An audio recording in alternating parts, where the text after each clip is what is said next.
مکتوب نمبر 41 بعض امال کے نام۔ بسم اللہ الرحمن الرحیم۔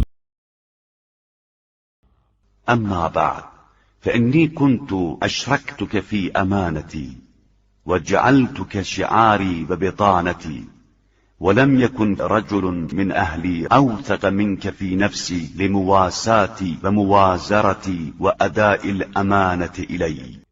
اما بعد میں نے تم کو اپنی امانت میں شریک کار بنایا تھا اور ظاہر و باطن میں اپنا قرار دیا تھا، اور ہمدردی اور مددگاری اور امانت داری کے اعتبار سے میرے گھر والوں میں تم سے زیادہ معتبر کوئی نہیں تھا۔ فلما رأيت الزمان على ابن عمك قد كلب والعدو قد حرب وأمانة الناس قد خزيت وهذه الأمة قد فنكت وشغرت، طلبت لابن عمك ظهر المجن ففارقته مع المفارقين۔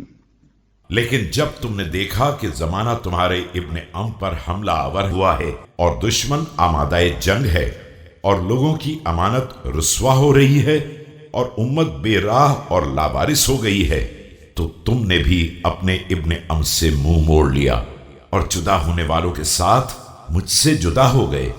وخذلته مع الخاذلين وخنته مع الخائنين، فلا ابن عمك آسيت ولا الأمانة أديت، وكأنك لم تكن الله تريد بجهادك، وكأنك لم تكن على بينة من ربك۔